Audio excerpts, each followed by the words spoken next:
So now you're recording. Yeah. Now So, I'm recording, yes. yeah. So, Thanks to Erica's reminder. She just sent me a reminder saying, "Are oh, you I see. recording?" I see. Okay. Yeah. We can always rely on Erica to keep track of things, typically speaking. But in any case, um, so you get an idea. The other way it can be detrimental to happiness is if you're totally indifferent because of this experience. You may think that I just don't trust it. I don't care what the outcome is, and I'm just going to be like totally not attached to any outcome and be just like totally away from any kind of emotion and all that. So being indifferent to the outcome also does not bring us happiness or some kind of joy that we get by pursuing goals. We all need goals, we need purpose, we need meaning. So let's establish that. So given that, then what's the third way? If not indifference, if not obsessively passionate pursuit, then what would work? And for that, I need your words, Raj. Like, what would work in this kind of situation? Right. So first thing I want to mention is that those are great examples, Swati. But I also want to mention that it doesn't, if you're not able to relate to those examples because it's too far away in time, or you've never really been Yeah. obsessively in love with somebody or whatever, you can think of everyday occurrences. You are going out as a group to a restaurant and you have a strong preference for Indian, let's say, and everyone else seems to favor Italian, right? Or you're sitting down to practice mindfulness and you really don't want your mind to drift and wander. You want to be able to focus on your breath and it's not doing it. So you can get obsessive about wanting to achieve a goal in any moment. It doesn't have to be one of life's big goals. It can be just a goal that you have for the next hour or so. Okay. So in any of these situations, the idea is that if you become overly keen on achieving the goal, and what is the marker which differentiates overly keen versus healthily keen, or keen in a moderate way. I'll talk a little bit about it, but for a moment, I imagine that most of you can empathize with this idea that you're just desperate, you're feverish in your pursuit of a goal, and that's clearly not good. On the other hand, not having any goals at all, and just as a kind of a bit of an aside, what we have found in our research is that in our earlier kind of days of our life, say up to maybe even 40 years of age, many of us are kind of guilty of being too obsessive about our goals. Okay, and later on, when we get beaten about by the University of Life, so to speak, we settle into kind of indifference. We say like, screw it. I mean, I've tried to achieve this and that, and a lot of the times it's failure, sometimes it succeed, but is it really worth it to go on this roller coaster ride? Okay, I'm just going to kind of resign from life in a sense, and maybe that's the answer. But it turns out that's not very good either. You're kind of half dead already, right? If you're leading your life like that, you're not really excited about anything. You're not enthusiastic about pursuing a goal, etc. So most of us don't recognize that there is a third way out. And so I want to talk a little bit about it. And in talking about it, I want to introduce two kind of concepts that sound technical, but if you kind of go beyond how they sound, they are kind of relatable experiences. So one concept is pre-occurrence preference. Pre-occurrence preference. Okay, so the idea is before a goal is achieved, you have a preference for a certain kind of an outcome versus another outcome. And most of us can kind of intuitively guess, for example, between having a beautiful day versus a cold and rainy day, what would you prefer, right? Between going to a party where everyone's having fun and to a party where everyone's kind of down in the dumps. It's again a pretty obvious answer. So in most cases, we do have a preference for what outcome we would like to see. And that's all that means, pre-occurrence preference. Okay. Now, a person who's indifferent to life, right, would not have that pre-occurrence preference because they basically resigned themselves to saying that, I'm not going to pursue any goal because it beats me up when I do that. So I'm just going to kind of resign from life or retire from life. So that's pre-occurrence preference. And then the second concept is post-occurrence judgmentalism. So after an outcome has occurred, how do we look back on it and judge it? Okay, and usually the pre-occurrence preference and post-occurrence judgmentalism go together, right? You like to go to a nice party where everyone's having fun, and you go to a party and it turns out it's a party like that. Okay, so when you come back from the party, you're going to probably judge it as a nice party, as a good party, right? So that is the concept of post-occurrence judgmentalism. Now, an obsessive pursuer of passion has both pre-occurrence preference and post-occurrence judgmentalism. They have very strong likes and dislikes. Actually, when I went to my Vipassana retreat on the last day, one of the kind of people I met there, he gave me a quote which has stuck with me since then. He said that when you have very strong likes and dislikes, you cannot have a lot of love in your life. Okay, and I think it's a very deep statement. When you have very strong likes and dislikes, you cannot have a lot of love in your life. Okay, so you got to kind of take it lightly. You know, you have pre-occurrence preferences, which an obsessive person has, but they also have very strong pre-occurrence preferences. And as a result, they also have very strong post-occurrence judgmentalism as well. Okay, they go together in a sense. Um, and an indifferent pursuer of passion has neither. You know, they neither have a very strong pre-occurrence preference, and after an outcome has occurred, at least they convince themselves, even if they don't feel it in their bodies, that, you know what, anything goes, anything is fine. Okay. And on the face of it, it might sound like a cool attitude to have, but it is also a state in which you're kind of lifeless, you're half dead.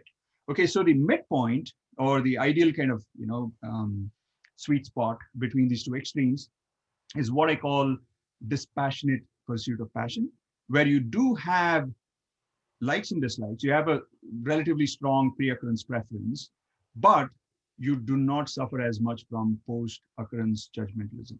So after an outcome has occurred, you're able to kind of look at any outcome and say, you know what, good thing, bad thing, who knows?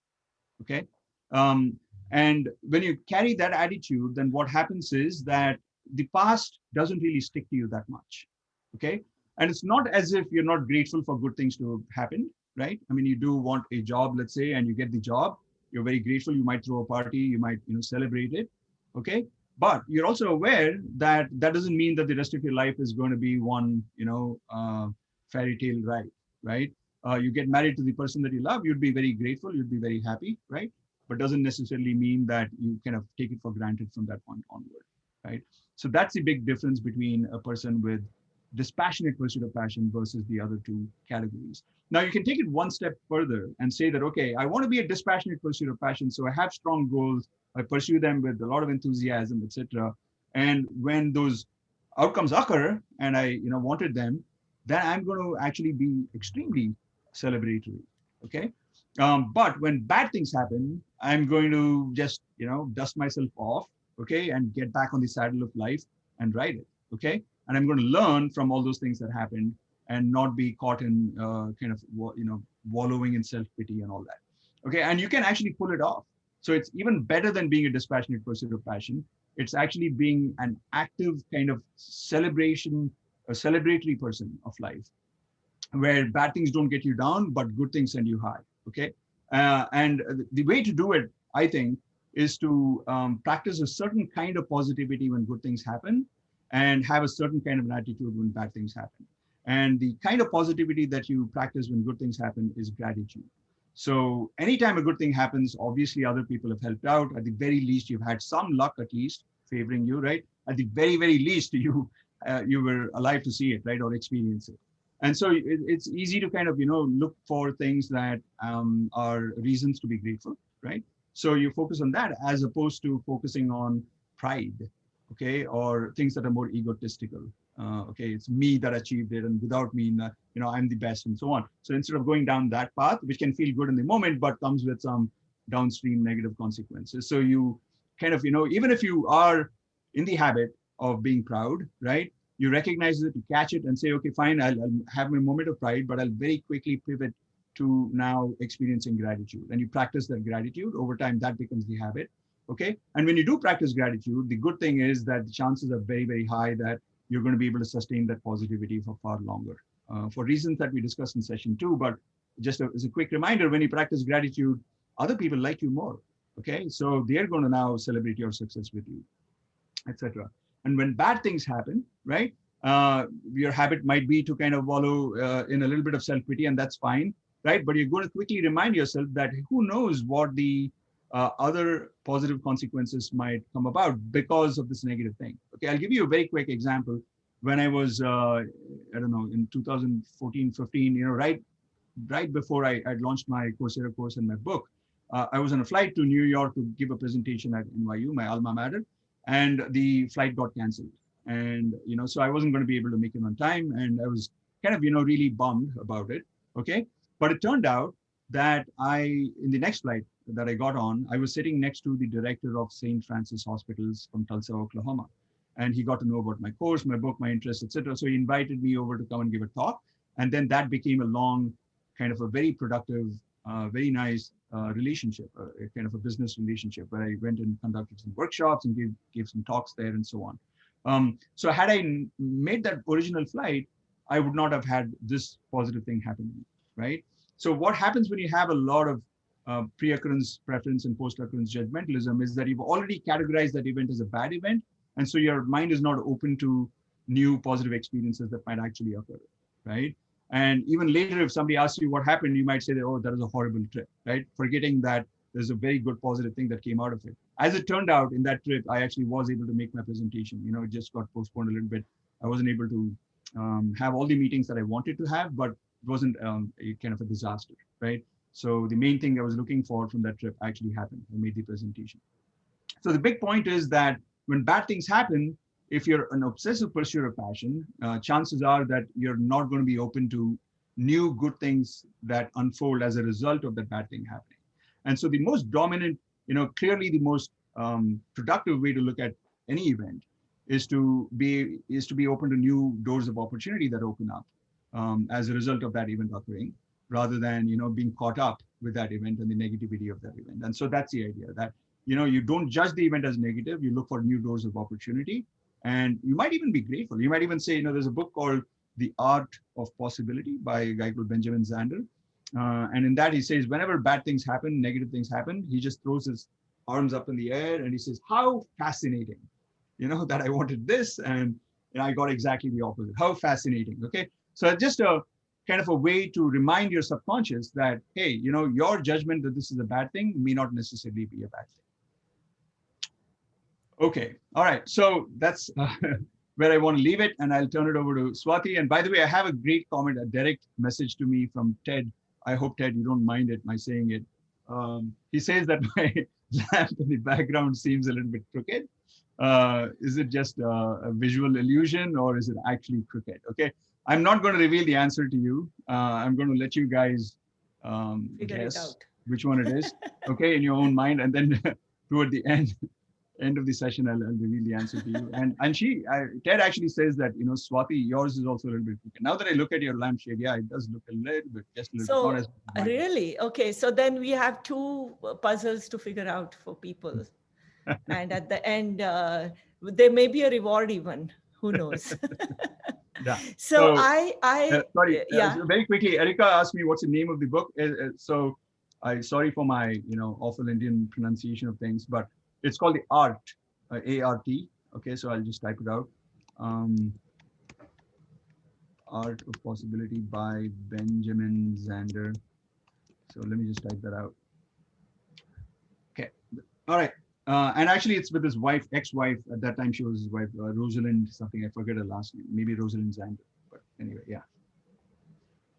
Yeah. So yeah, that was an excellent way to describe this idea of dispassionate passion, Raj, and then attaching it to the idea of gratitudes as a way to trusting life. And I love this. You just throw your arms in the air and say, like, how fascinating. Sometimes it may not be possible to actually do it, but you still do it. And the awareness of this itself, I think, helps. And what you call dispassionate passion, I call it non-attachment. And when I say non-attachment, a lot of times people think about it as indifference, or they think about it as, oh, well, it's so boring. It's not that sexy, non-attached. That means, I just won't have any passion. But that is not what non-attachment is about. Non-attachment, in fact, is to have this, like you said, before the occurrence happens, you have purpose, you have meaning, and you do pursue it. But then if you, let's say, get into any failure or any dip or anything like that, either momentary or at the end, then you know that, first of all, this is life. How fascinating is one thing. But more importantly, you know how to stay with the pain and learn from it, get the lessons from it.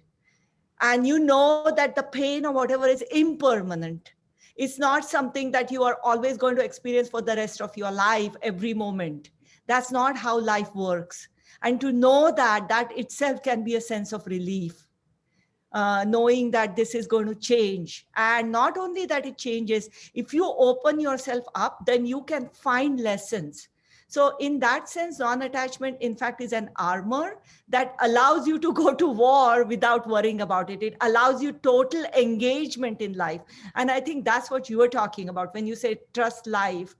If we have the attitude that everything is going to go wrong, I can't trust anybody, bad things will happen, or if bad things happen, that means I have problems, then that's what you notice. You don't notice when good things come to you, and then it is hard to experience even gratitude. So I'm going to ask you all to go through this exercise with me of thinking about a bad event, negative, difficult event that has happened in your life. At that time, it seemed difficult to you, something from the past. Don't choose something that is currently giving you negative experiences as strongly, because then it is hard to see what came to you because of this experience. And the bad experience, did anything come to you? That is not to say, oh, it was good that the negative experience happened and because of that I learned all these lessons. Not to say that, but just to recognize, maybe all these kinds of good things that came to me because of that negative experience. For example, maybe like Raj, that was a great example. You ended up having a long-term relationship, valuable relationship, because of missing a flight. Like that, sometimes, you go through some painful experience, and then that helps you to become humble, or to become compassionate, to become empathic, understanding of other people's pains. Sometimes it allows you to let go of a bad relationship, or sometimes it in fact gives you confidence that I can deal with things. It allows you to get in touch with your own resilience, or something concretely good may happen. So like you said, even in daily life, Raj, thanks for the reminder, you don't have to wait for like big things, even in daily life. So can you think about either a small negative event, or bad, or a big negative event, whichever one you want to choose, which is kind of now not alive in your life at this point, and think about what came to you by that experience. Actively and with deliberate attention, can you think about what came to you from that experience? And if you can write those bullet points, I'll just give you a few minutes to do that.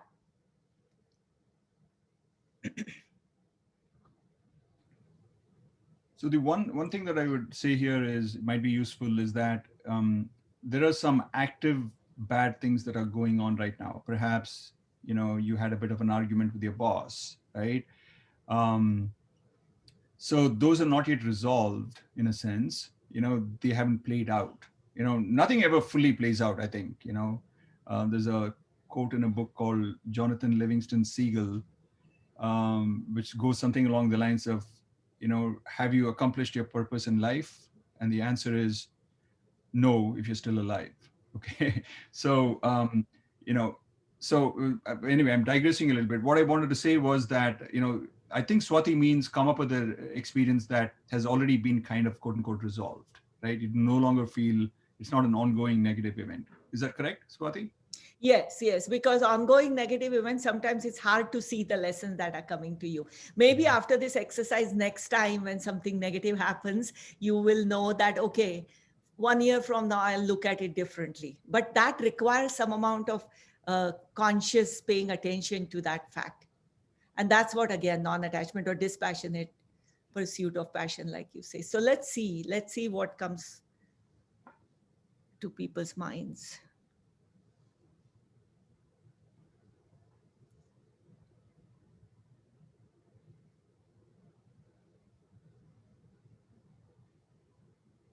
That's a beautiful one, Komal. That's Yeah, awesome. I know, I'm reading it too.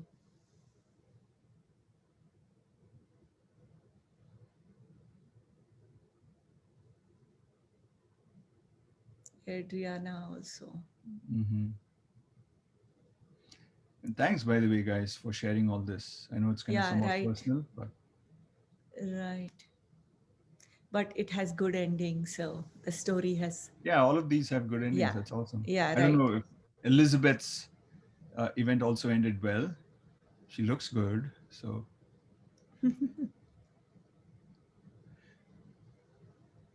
yeah. That's a good one, Anna. Pandemic is not fully over yet, but already, we are seeing a lot of positives. I know a lot of people are complaining about it, but believe me, when we go back to life as normal, and if that happens, let's say it happens, a lot of people will be missing some of these positives that we are currently experiencing, including working from home. Yeah, lot of positives have come to people's lives due to pandemic. That is not to minimize all the stressors and sometimes like real health issues also. I love Amalia's. I don't know if I'm pronouncing it her name right, but Amalia's a lot. Hmm. I'm not being self-centered here. Just a very good one. This is the post occurrence, like you said, celebration when something good Muniz is comes. really, really kind of a sad thing. Lost his grandparents in an Hmm. accident. Yeah, Sorry. some when you have a big loss, it doesn't make sense. Yeah, that is true. That is Yeah, absolutely I true. So mean, all my compassion. But the question is, did it give you some? Maybe you joined a group. Maybe you understood the pain from other people's lives. Not about just the same kind of loss, but other losses that people may experience. Maybe you became a better friend eventually. mhm. Yeah, that definitely happened with Munin. That seems like, and with Elizabeth, she decided to try again, leave the outcome to God, and then when I applied, I think she's having the same problem I'm having with my laptop. Some of the keys, you press it once, and it just spits out a bunch of the same letters. So Hmm. Okay, so I think that, yeah, I see a lot of great stories being said in the chat box. So I think you all have an idea. Now I'm going to also ask you to think about a good event that happened in your life. And the good event also has brought joy and excitement and when it happened. So can you also please think about a good event? Something positive that gave you a long term, I mean, okay, forget about long term, that gave you a sense of fulfillment or excitement and all that at that time.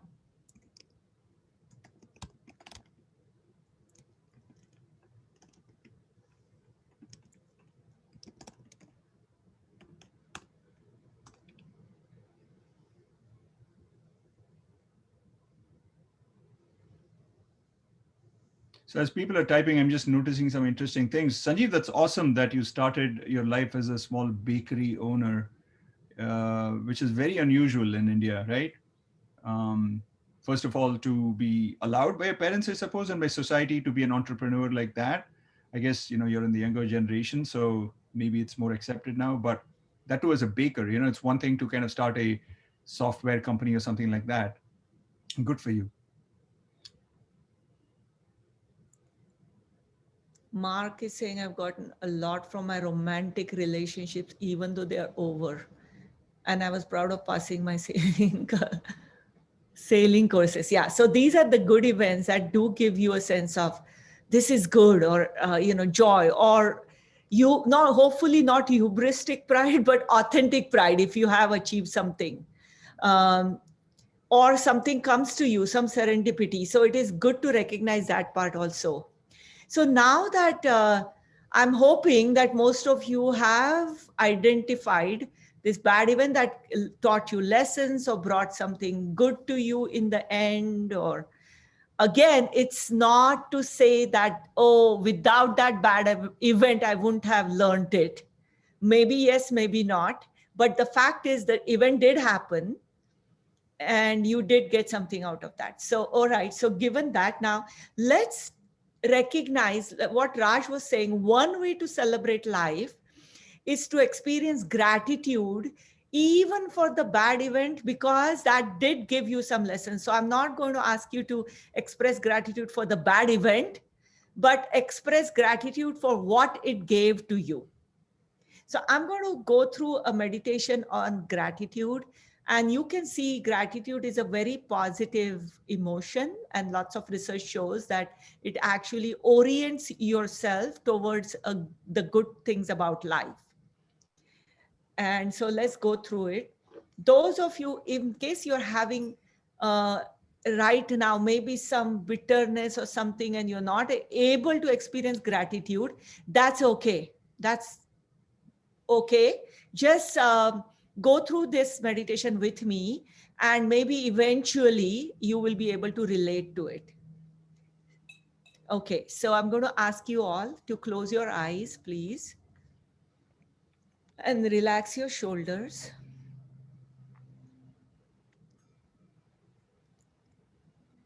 And be very comfortable in your posture. If you want to lie down, you can even do that, or rest your back, or whatever ways in which you want to be comfortable. You can lie down, just don't fall asleep. Open your eyes if you start falling asleep.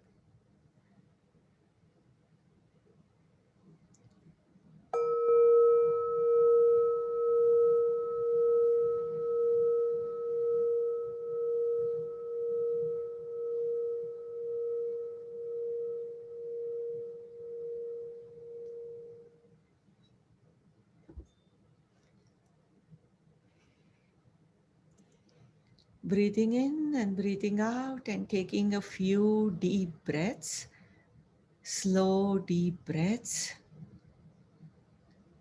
And with each breath, allowing yourself to notice the nourishment and energy that's coming to you.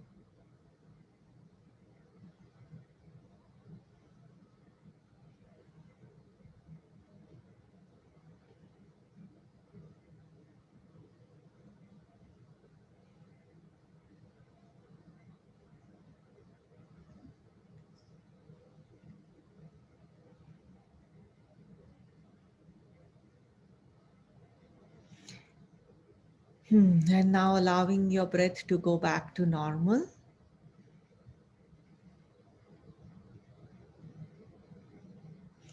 And allowing yourself to think about a place, a physical place in your life that may be somewhat of a refuge to you. Going to that place has made you feel some sense of peace. If you don't have access to that place on a regular basis, that's okay. Maybe you have visited this place once, or you know this place in your imagination. And when you think about it, you have a sense of peace. It could be a church, a synagogue, a mosque, or a temple. It could be a place in the nature. It could be a room in your house, a spot in your house, maybe a window, and you look out and you see a tree and you feel a sense of presence of the nature and some amount of peace. Allow yourself to think about any place like this. Or maybe you have seen a picture, and when you think about that picture or that particular beach or that particular river or a sunset, when you think about it, you find some amount of peace in your heart.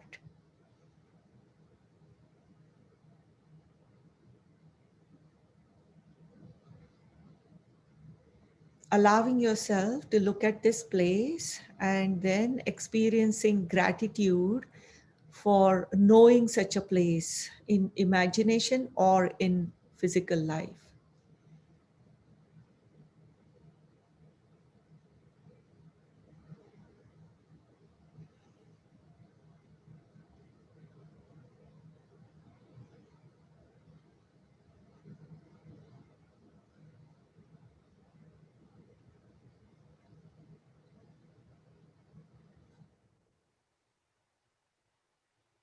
Allowing your body to be filled up with gratitude for having a refuge of this sort in your mind.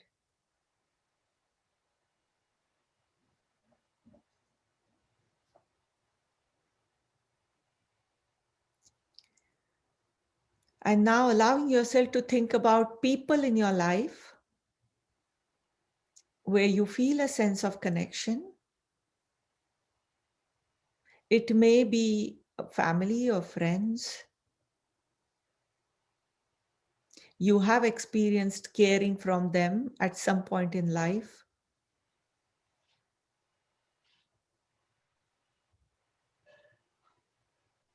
Noticing that caring, the act of help or caring or making you feel understood, or offering some physical help to you, or emotional help, any person or persons you have in your life of this sort,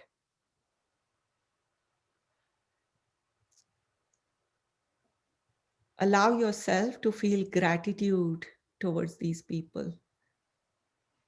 Breathe in and allow your body to be filled up with gratitude.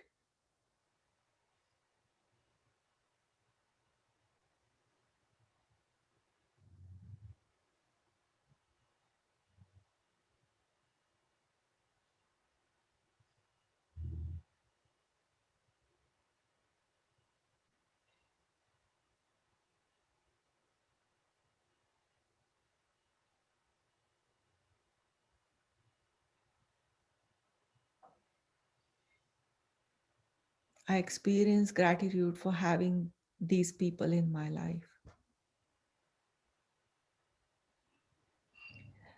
And now allowing yourself to think about a mentor, maybe someone who's a teacher, or he or she has helped you specifically, maybe in your career, maybe in your personal life, has given you some lessons that you have learned, or your eyes were open to something, or actually getting, as I said, professional or personal life help, a mentor, a helper, a benefactor.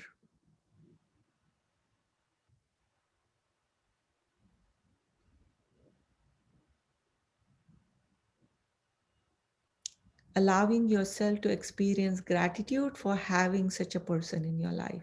You may not know this person personally, or you maybe you have only heard their words or read their words, or you may have in fact met this person or may have their presence in your life.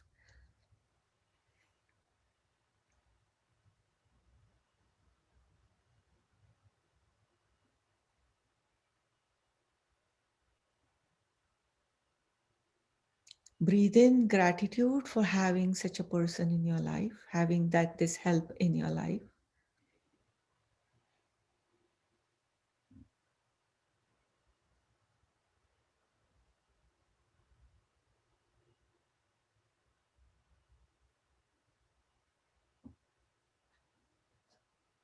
And now allowing yourself to think about a characteristic you have, a strength you have that helps you, maybe in relationships, or maybe in professional life, or maybe in establishing connections or getting help from people, maybe a style of thinking or behaving, whatever characteristic that you have that you yourself appreciate. When you think about it consciously, allow yourself to think about this kind of a characteristic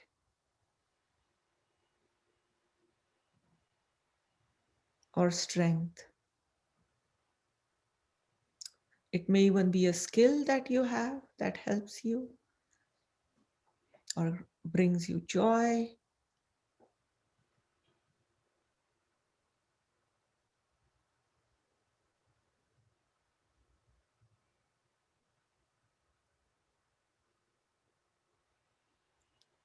So, breathing in gratitude for having, either by nature or by nurture, by cultivating, but having a presence of this strength in your life.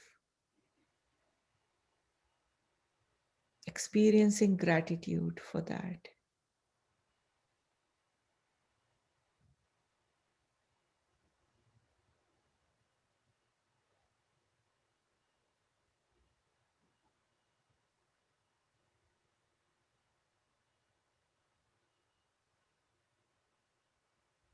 And now allowing yourself to think about little things in your daily life that you may enjoy. Maybe a morning cup of tea or coffee, or maybe watching the ability to watch sunset when you go for a walk, or maybe having the sight of a beautiful tree or flowers, or maybe a friend you see on a regular basis and feel connected.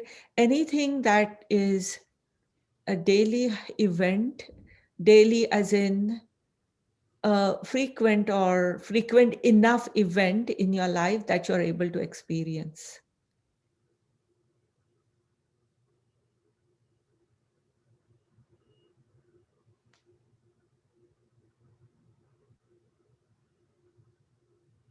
And experiencing gratitude for having this event in your life or ability to do that, having access to this small pleasure in life, experiencing gratitude for that.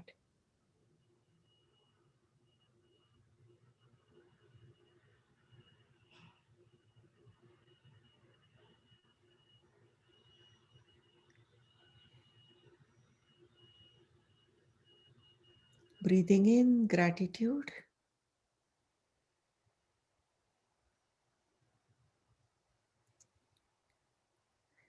And now allowing yourself to the positive event that you thought about during the exercise, the positive event that has happened in your life that has brought you, at that time, it brought you joy, either excitement or fulfillment or happiness. Allowing yourself to focus on that positive event and the feelings that came to you, whatever positive things it brought to you, allowing yourself to pay attention to those things.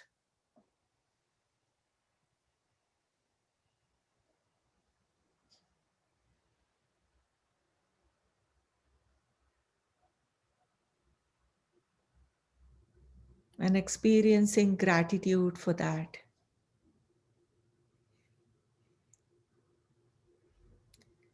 Breathing in gratitude, allowing your body to be filled up with gratitude.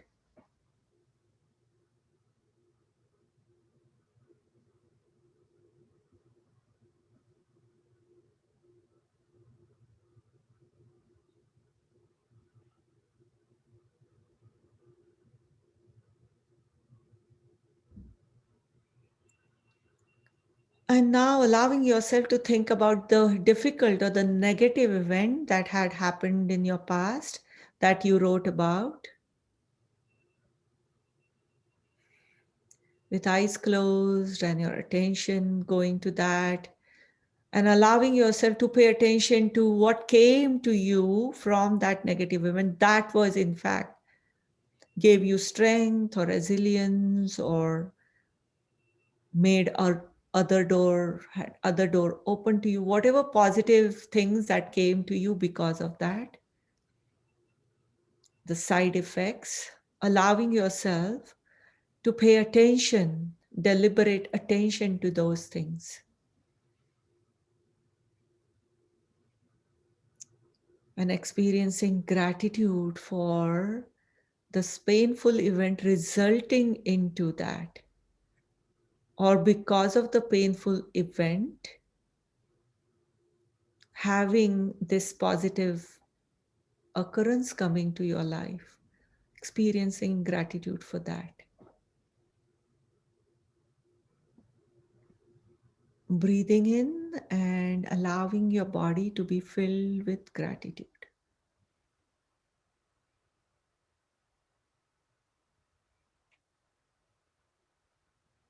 Just for these moments, if any doubts or what if or anything that is coming to your mind, see if it is possible to set it aside just for this moment and focus on the gratitude, allowing your body to experience gratitude.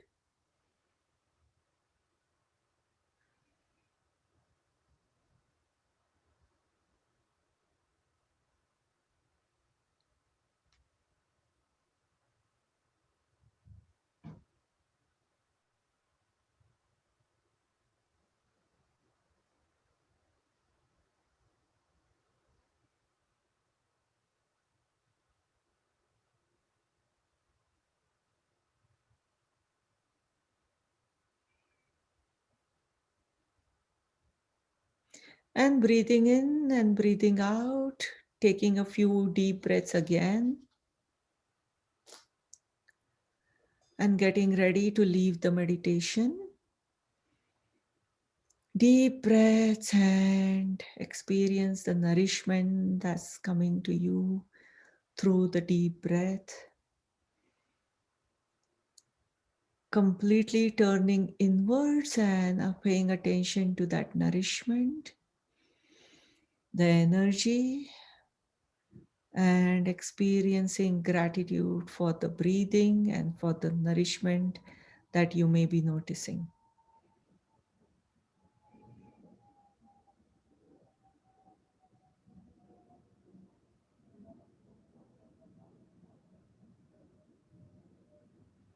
Breathing in and breathing out.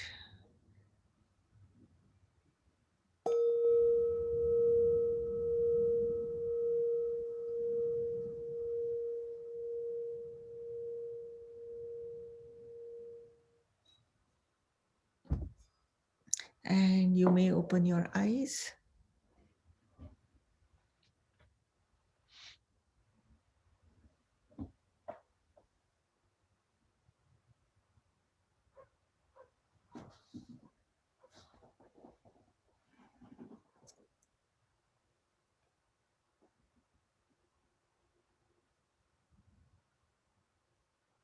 So I read some people have already written grateful messages in the chat, and you're welcome.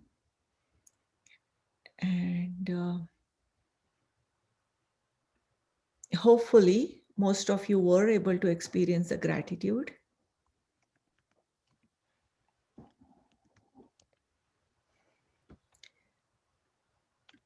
Raj, Yeah. can I ask you to talk about the hint? The hint. Oh, the shade, lampshade. Lampshade, but also the other thing that we talked about. Okay, okay, okay. Yeah, I'm kind of connected. Yeah, so yeah, the lampshade is a little crooked, guys, but I also think that it kind of uh, evokes this response in viewers, makes them a little more curious about whether in fact it's a little bit tilted or is just an illusion or maybe it's a piece of art. So I just leave it like that. Okay, and it got tilted about I don't know a month back, and I tried to correct it, and I wasn't able to correct it. It just stayed like that. Okay, so two people I'm very grateful for are Elena for being here and doing this every week and fielding all your questions. And not only does she ask your questions, she also adds I think a layer of insight to them, which is beautiful. So Elena, thank you very much. And of course, Swati, for taking so much time to do all this.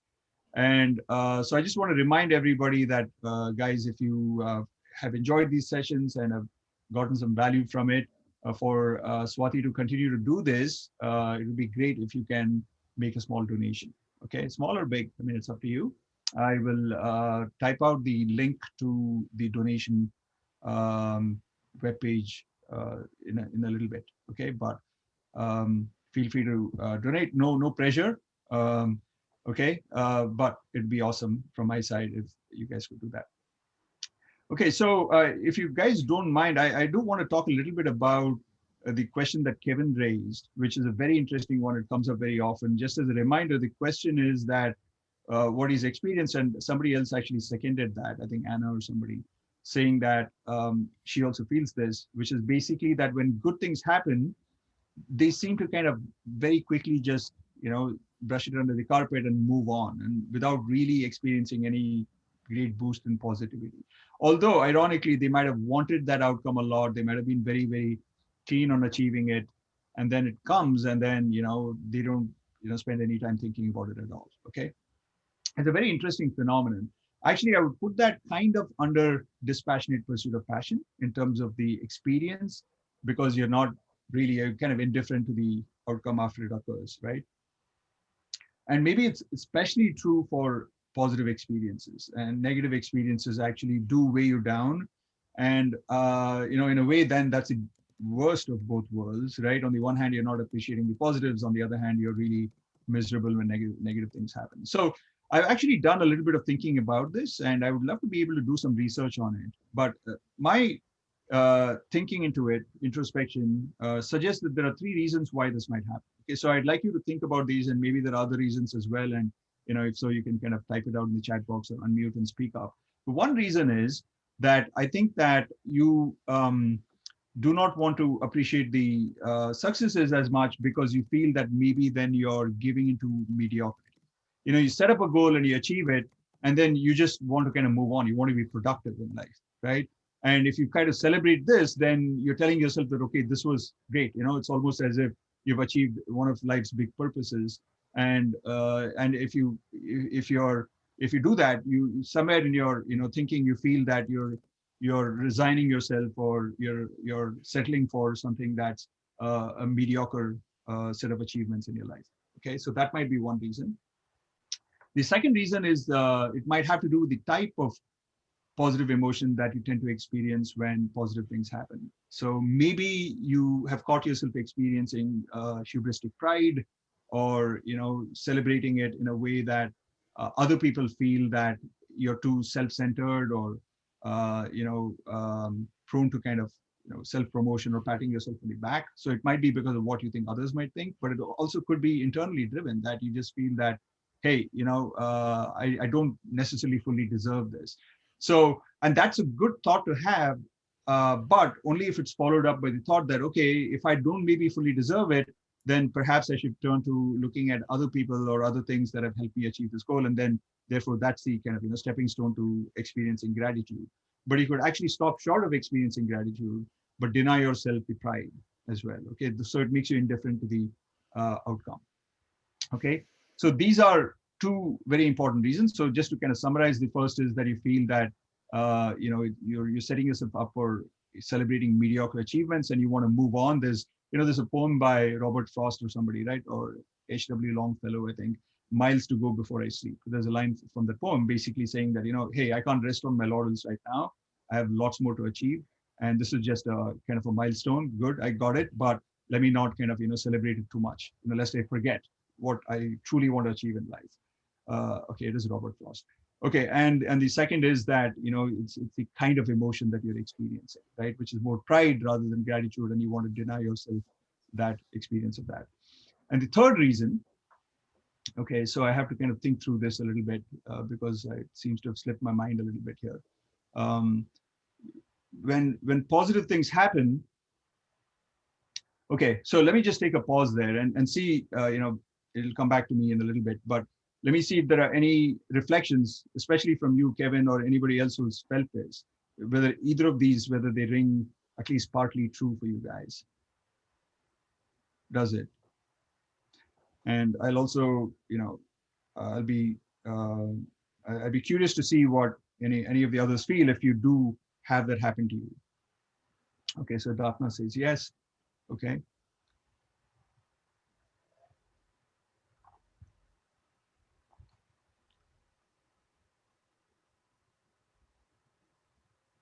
Maybe we believe that there's a risk that our achievements is some kind of an illusion.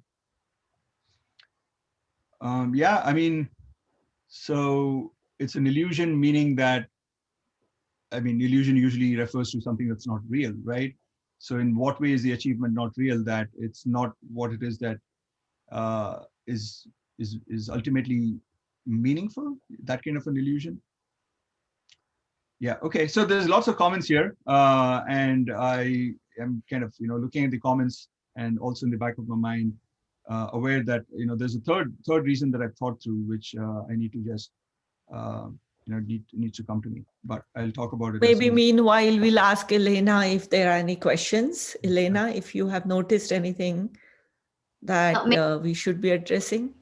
Yeah. Thank you. Thank you, Raj. This is also something that you talked about, that things that we expect,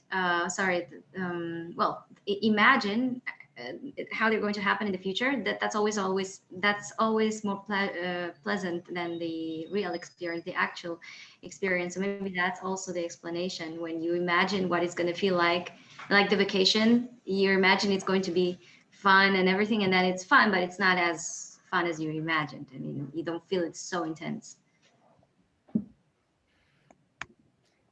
Yeah, anticipation is Maybe typically better that's why than maybe real maybe experience.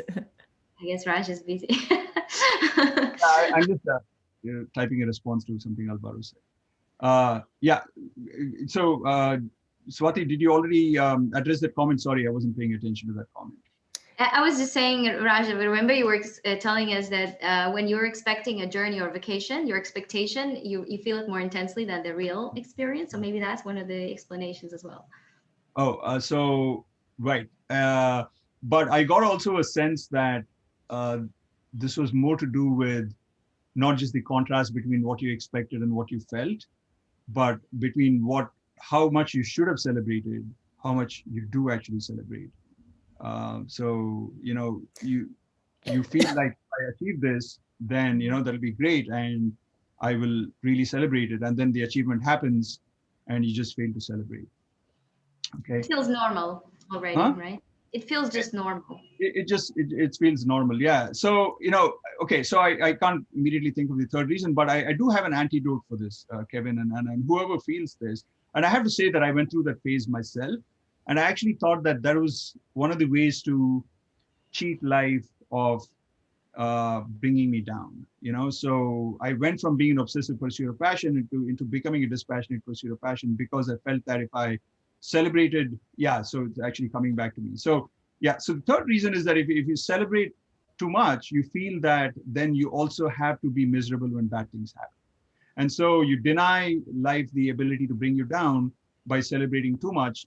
And that then allows you the kind of liberty or license at some level to not be too miserable when bad things happen. Because you tell yourself, look, I didn't celebrate when good things happen, and bad things happen now. I did not achieve my goal. And so I'm just that kind of a person who doesn't celebrate good things, but also doesn't feel very miserable when bad things happen. So it's kind of a, you know, uh, self-regulatory attempt at escaping life's huge valleys. Okay, but in the process, you're also denying life's big highs and peaks. Okay, it's kind of very interesting and in a way strange how our mind plays all kinds of tricks on us.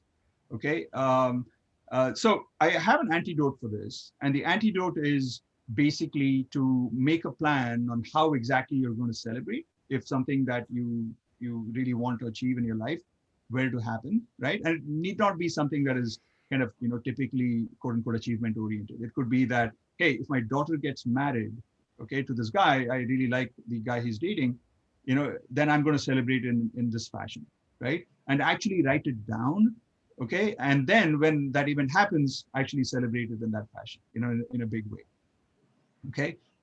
So you're not waiting until the event has happened, and if you're kind of habituated to now mitigating its actual impact or positivity, then you might fall into the pattern of not celebrating it at all. So you're actually making the plan before the event happens and celebrating it. And also recognizing that, look, I mean, celebration doesn't need to be that you just, need to spend a whole lot of money and things like that, right? It can also be very symbolic. You just kind of pick up the phone and talk to all the people that enabled this positive event to happen, and just reminisce about the event, right? And talk to them about it.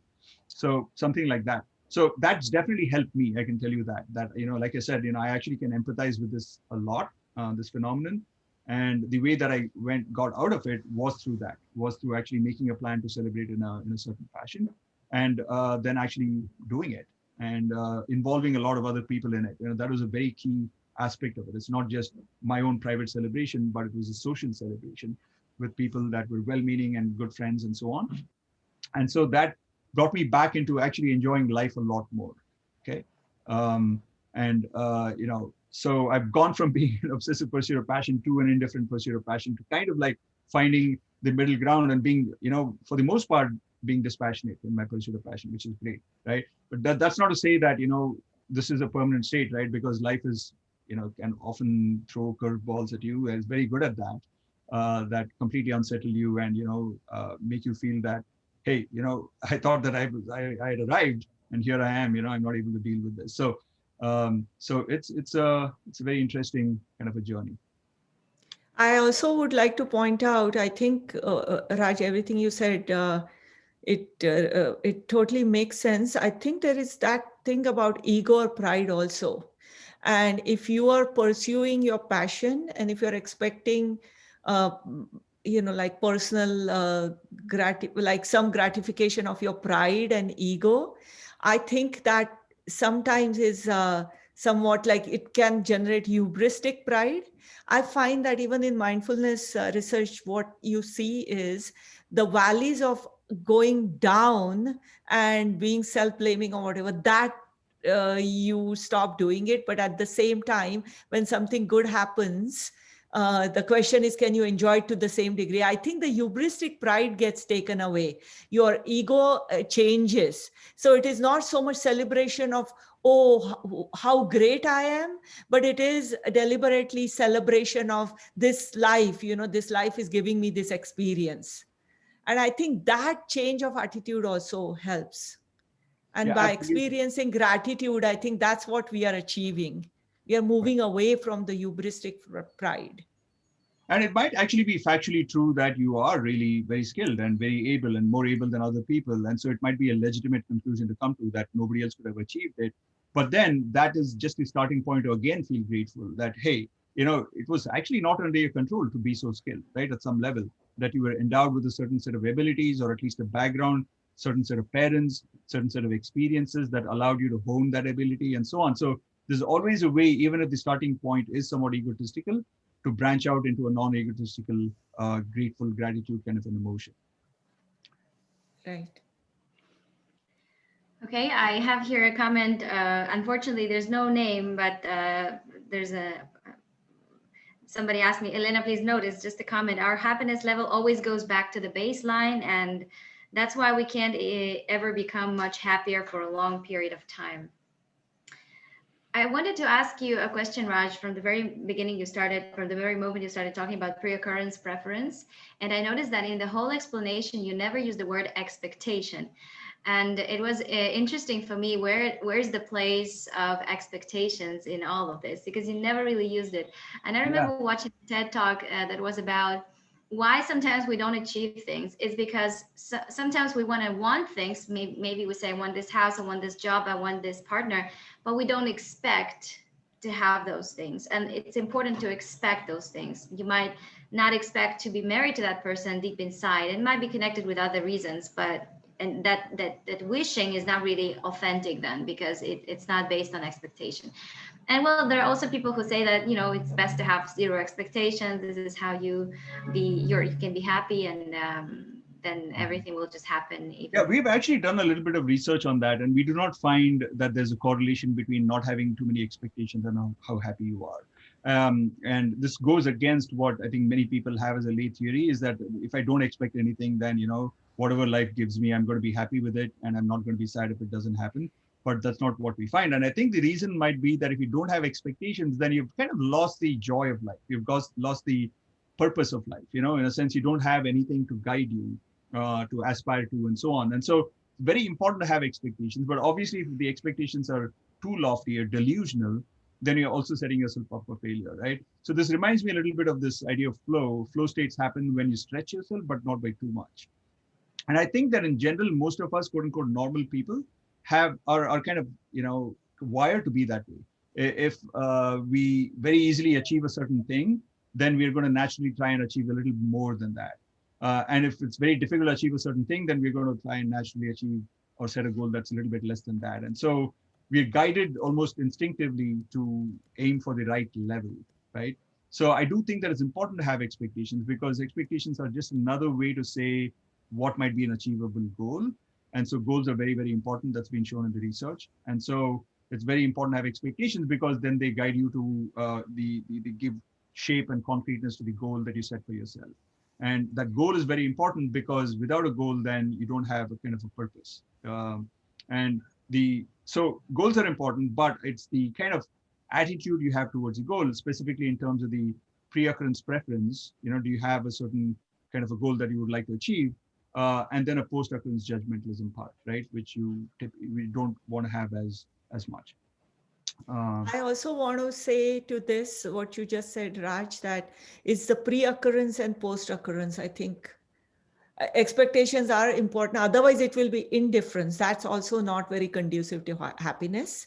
Right. So we do want to have expectations goals, but I think if something goes wrong or if you experience momentary failure, how do you react to that? That's what the key is. Right. I want to actually, sorry, but kind of pivot a little bit and go to your very first comment you made before you asked this question, Elena. It was more of a comment than a question, I felt, but I do think there's a question in it, and I would like to address that question. And that comment was that, hey, you go back to your set point. So at some level, there's no point, right, achieving anything because it's not going to be sustained the happiness. Okay. So I want to make the comment that I don't think that that's necessarily true. And here's how I would put it. Okay. First of all, I think almost everybody here, I'm reasonably sure because you all look like you've experienced life quite a lot. Okay, has a friend, or maybe it's even you yourself. Okay, or at least has a friend or a spouse or a family, somebody that you know that's more or less depressed all the time. Okay, if that is true, then couldn't the opposite of that be true as well? That if somebody can somehow go from being, say, normal as a child, right, prone to kind of experiencing highs and lows, etc., like a child normally does, and mostly being happy, I would say, as a child, that's what a lot of the research shows, that around 8 years old, we are at our very happiest, providing, of course, we come from a good family and somebody to take care of us and so on. We go from there to being almost always depressed. If that can be true, then why can't the mirror image of that be true, that you're almost always happy?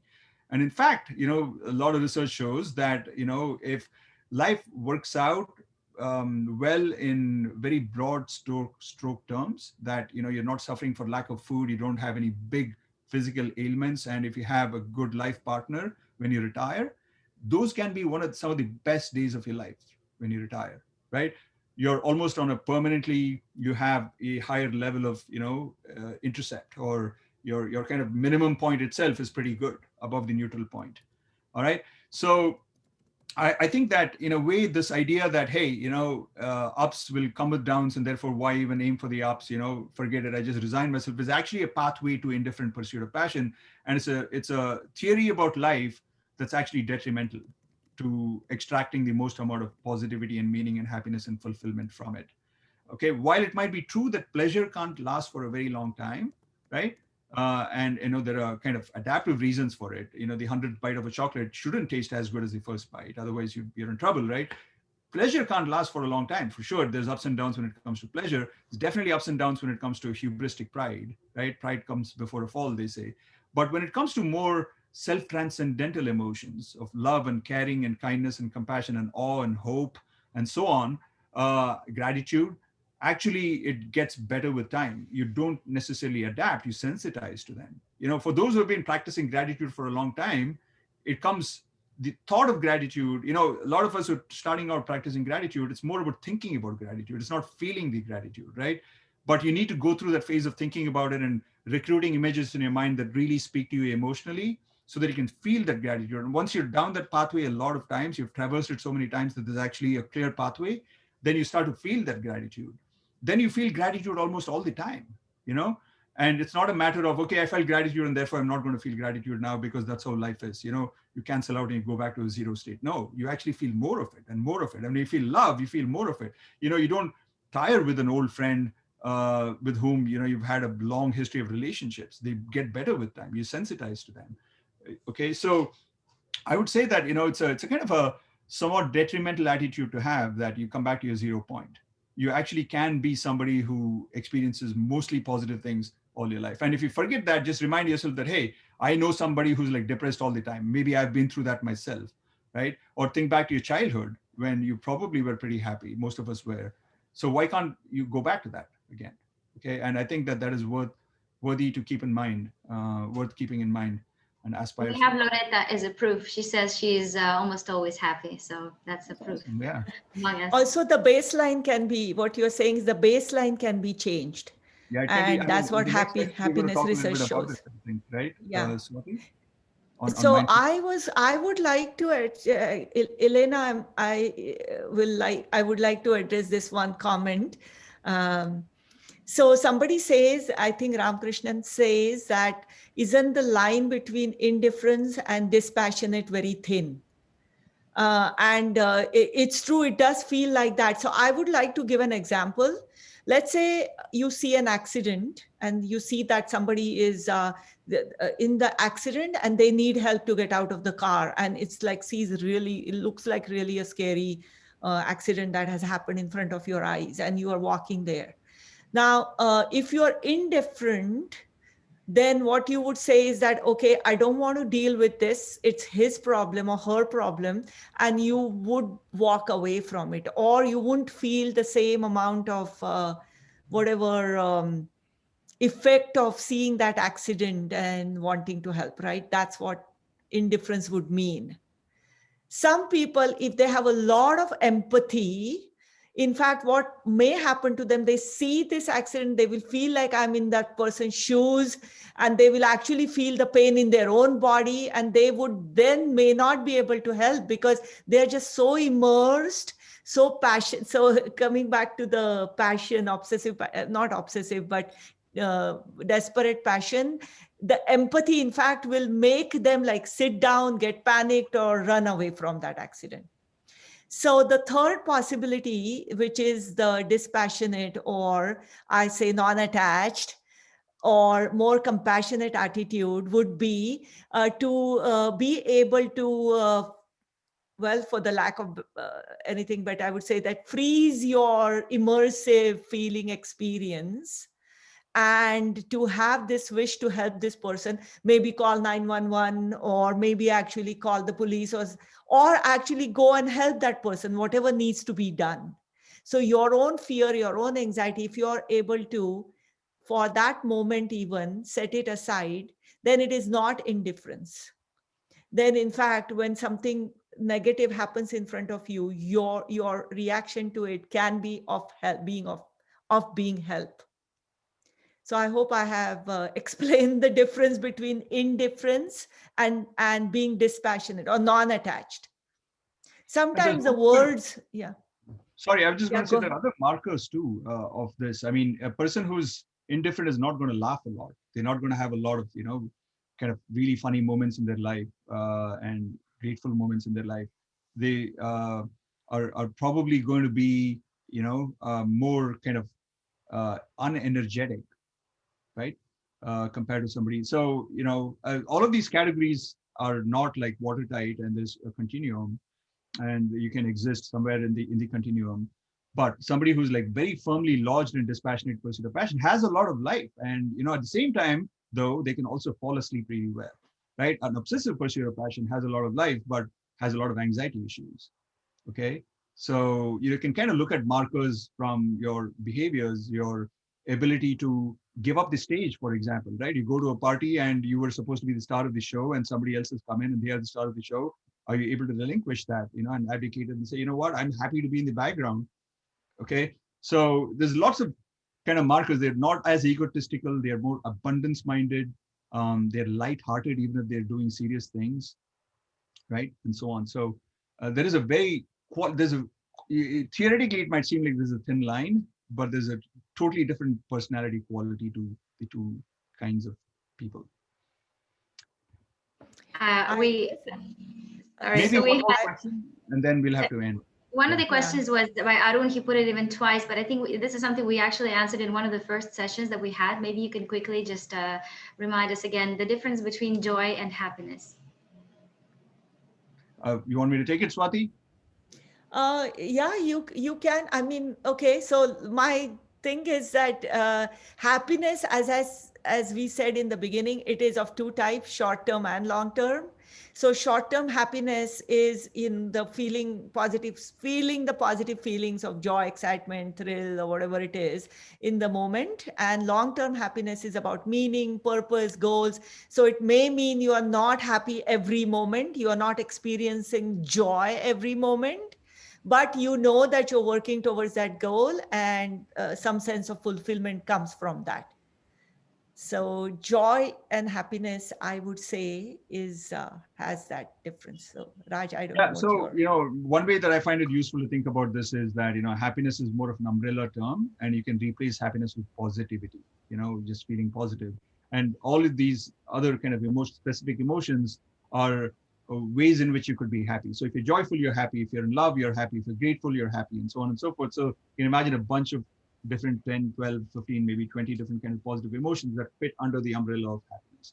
And if you look at this area of research called appraisal theories of affect, they basically talk about what kind of circumstances trigger what kind of emotions. So if you are in a situation in which somebody else has done something good for you and you feel like doing good in return, that would be love. If somebody's done good for you, but you're not in a position to do anything good in return because they're gone, or they're too powerful and they have everything they need, then that would be gratitude, and so on and so forth.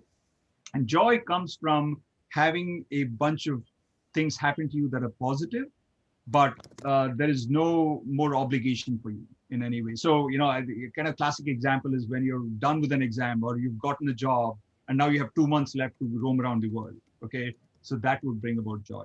So it's a high energy state of positivity that's kind of, like gratitude like in its nature.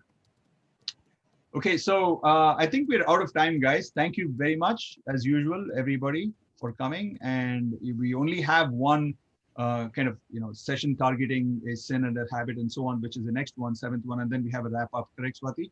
Yeah. Yes, Session. yeah, that's the plan. All Yes, so righty. thank you everybody, and very grateful, Raj, for your work, and also happy to be giving that awareness to all these people, all these happiness troopers, and thank you. Thank you, Yeah. Swati. Thank you, Raj. Thank you, everybody, And thank for you. your very wise input. So much really valuable information we have in the chat and experience. Thank you.